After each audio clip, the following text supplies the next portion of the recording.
TTML के इन्होंने 500 stock लिए हैं, 85 रुपए के लेवल पर लिया हुआ है। फिलहाल थोड़े नुकसान में है, तो टाटा टेली के इन्होंने स्टॉक लिए हुए हैं। चलिए गौरांग जी, आपसे ही राय लेते हैं, टाटा टेली पर क्या नजरिया होगा?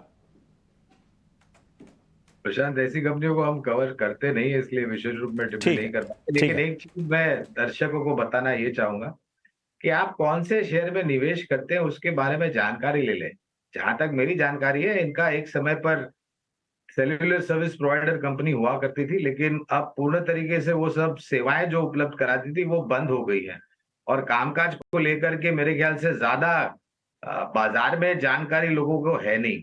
और ये स्टॉक ऐसा है जो 5-10% ऊपर सर्किट लगता था एक समय पर, और 5-10% नीचे सर्किट लगता है। ऐसे स्टॉक्स में अगर आप निवेश करते हैं तो थोड़ी सावधानी आपको बरतनी चाहिए। ठीक है, टाटा टेली को लेकर ये व्यू, क्योंकि हमने देखा था कि ये शेयर 10 रुपये से नीचे का था और क्या ज़बरदस्त रफ्तार लगाई थी, 350 रुपये के आसपास तक भाव गया था, लेकिन वहाँ से जो हर्ष होना था वो हुआ भी और अब 78 रुपये के आसपास ये शेयर ट्रेड कर रहा है। केतन का सवाल लेंगे मुंबई से, और ये आया है सोशल मीडिया के जरिए हमारे पास, और इनके पास ये लॉयड स्टील के 925 शेयर 21 रुपये 50 पैसे के भाव पर 5,61,290, ये है मुनाफे का आंकड़ा। केतन अगर हमारे साथ जुड़े होते तो उनको हम ढेर सारी बधाइयां देते, जिनका जितना उनको मुनाफा उसके अनुपात में हम बधाई देते, और पूछते कि आखिर इतना पेशेंस, धैर्य कहाँ से आया। आपसे जानना चाहेंगे गौरांग सर लॉयड स्टील के बारे में, क्योंकि हाल फिलहाल हमने इस शेयर को चलते हुए देखा है, और लेकिन इनकी खरीद तो उनके भाव से तो ना जाने कितना गुना हो गया।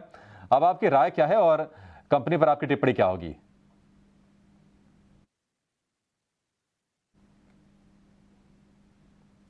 गौरांग सर, आपके लिए सवाल है सर ये। क्षमा चाहूंगा, मैंने आपका कुछ आवाज नहीं आई थी हमारे। अब फिर से अभी देखिए अभिषेक, शेयर बाजार में अगर आप पैसे लगाते हैं तो इसलिए लगाते हैं ताकि आपके जो निवेश है उसके ऊपर आपको मुनाफा हो। और हमारे हिसाब से अगर आप हमें पूछे तो अगर आपको 15-20% का मुनाफा शेयर बाजार में दर साल होता है, और आप अगर उससे संतुष्ट है तो आपको मुनाफा समेटना चाहिए। मैं राय विशेष रूप में इस कंपनी पर नहीं करूंगा, क्योंकि इसके बारे में भी जानकारी अगर आप पब्लिक डोमेन में ढूंढने जाएंगे तो आपको इतनी जानकारी मिलेगी नहीं। क्षमा चाहूंगा, इस कंपनी को हम ट्रैक नहीं करते, इसलिए विशेष रूप में टिप्पणी नहीं करूंगा। लेकिन लोगों को संतुष्ट होना चाहिए अपने मुनाफे को लेकर के, और ज्यादा लालच नहीं रखनी चाहिए। ठीक है, तो फिलहाल जो भी मुनाफा हो रहा है वो लेके निकल जाए, क्योंकि मेटल कंपनी है, वॉलेटाइल रहती है, सिक्लिकल इंडस्ट्री है, कुछ ना कुछ फैक्टर्स के चलते यहाँ पर उतार चढ़ाव बना रहता है। तो जो भी आपको मुनाफा हो रहा है वो लेकर निकल जाए, कुछ कैपिटल तो अपने हाथ में रख ही ले, ये राय आपको इस वक्त दी जा रही है।